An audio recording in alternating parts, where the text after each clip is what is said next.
Hello ময়না পাখি, কবে যে তোমার সাথে আমার সরাসরি দেখা হবে? ময়না পাখি, একটা কথা বলি, হ্যাঁ, তুমি না তোমার সুন্দর সুন্দর পিকগুলা ইনস্টাতে দিও না, আমার ভালো লাগে না।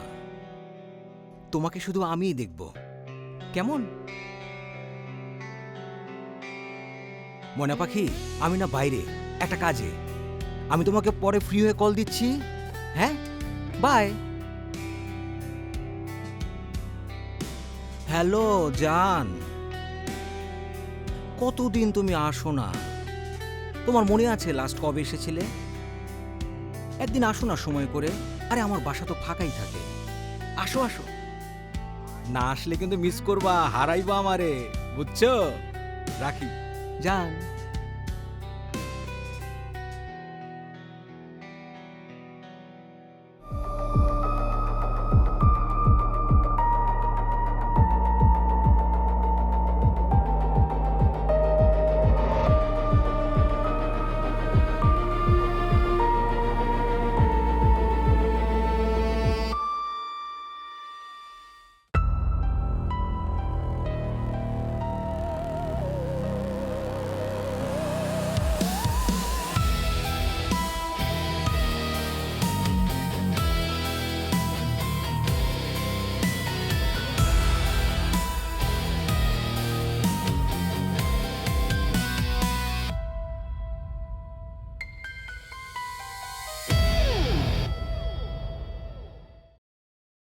হ্যালো ম্যাম, ম্যাম আপনার পার্সেলটা নিয়ে এসেছি।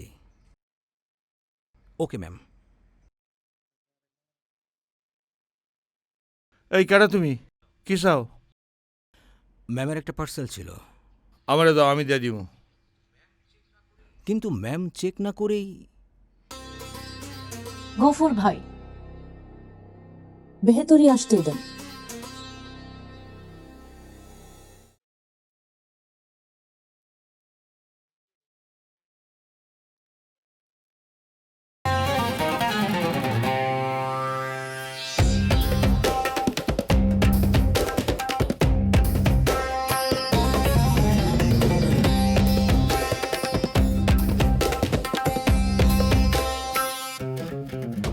পার্সেল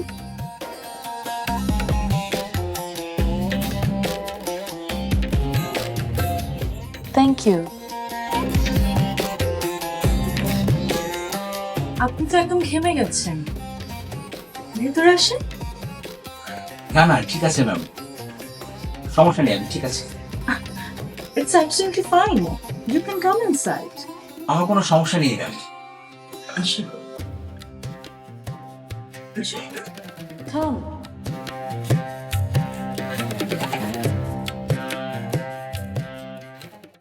আসুন, আপনি বসুন, আমি আপনার জন্য জুস করে আনি। না না ম্যাম, পানি হলেই চলবে। It's absolutely fine. Have a seat.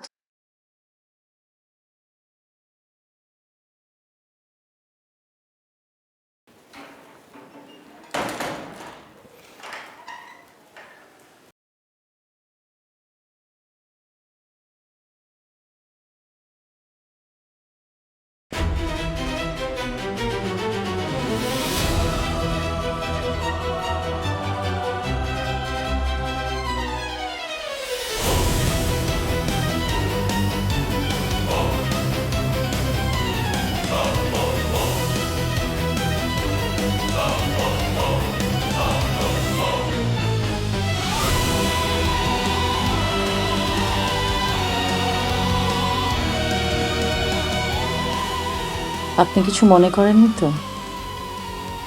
আমি আসলে একা থাকি তো, তাই মানুষ খুঁজি গল্প করতে। না না, কিছু মনে করিনি। আমাকে ভুল বুঝেননি তো? না না, কেন? আপনি যেমন একা, আমিও একা। ও, তাহলে তো আমরা সেম। হয়তো। হয়তো না, একেবারে সত্যি। কিন্তু একাকিত্বটা কেমন যেন, তাই না? মানে একা থাকতেও ভালো লাগে না, আবার কেউ যদি চলে আসে গল্প করতে, তখনও বিরক্ত লাগে। কি করা যায় বলুন তো? আসলে আমি এত ভালো বুঝি না। আপনাকে একটা কথা বললে কিছু মনে করবেন না তো? প্লিজ। আমি আসলে এর আগে আপনার মতো কাউকে দেখিনি। আপনার কথা ফেলে দেওয়ার মতো না। আসলে আপনি সত্যি অসাধারণ। আর আর আপনি আপনি সত্যি অনেক সুন্দরী।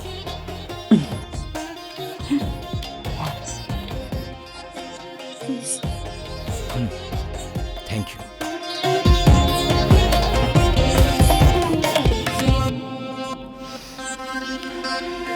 আপনার নাম তো মায়া, তাই না? হুম, আপনার নামটাও যথার্থ। আপনি সত্যিই মায়া। আপনাকে কেন জোর করে ডেকে আনলাম জানেন? আপনার চেহারাটা আমার এক খুব কাছের মানুষের মতো। ও, একদম একই রকম দেখতে আপনারা,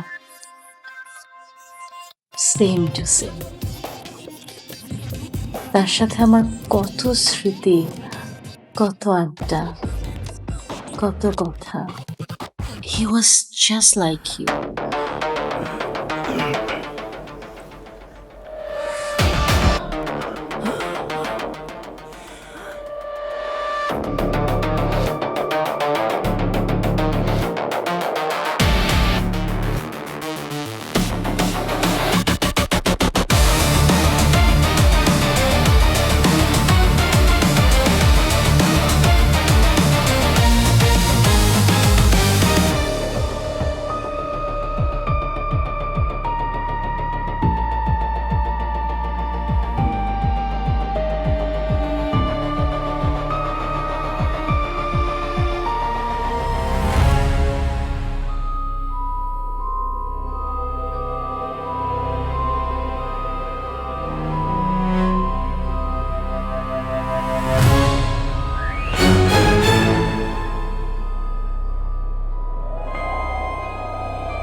তোমার ম্যাডাম কোথায়? আমি জানি না জানি না মানে সত্যি করে বল, তাহলে তো তোকে ধরে নিয়ে যাবো। তোমার কি স্যার? আমি জানি না।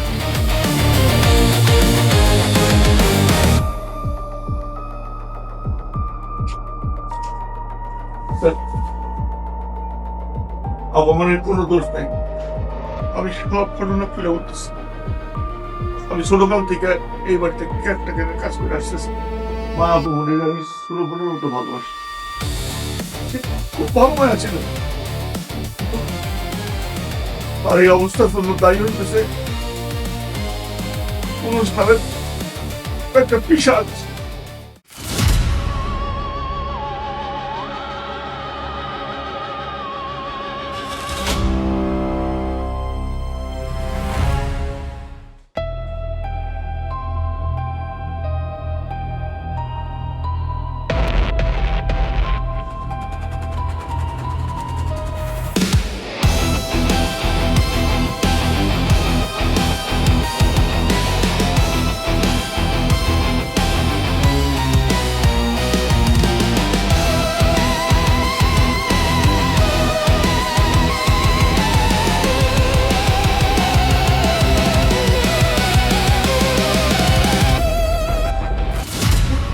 কিছু পুরুষের নির্যাতনে সে এরকম হয়ে গেছে। বিদেশে এক ব্যবসায়ীর লোকে তার বিয়ে হয়েছিল। ভাবছিলাম আপামনি এইবারে শান্তিতে জীবনযাপন করবো, কিন্তু সেটা তার কপালে হয় নাই। তার স্বামী তারে উঠাই দিয়েছিল তার ব্যবসায়ী পার্টনারের হাতে। কতদিন ধরে দেখতেছি পার্সেলের লোকে ঘরে আসে কিন্তু বাইর হয় না। আপামনি গেলে হে কয় কেন, এ তো চলে গেছে। আপনারা যখন বাড়ির সামনে ঘোরাঘুরি করতেছিলেন, তখনই আমার সন্দেহ হয়েছে যে কোনো সমস্যা আছে। এই সব কিছুর জন্য দায়ী সাথী নষ্ট করছে।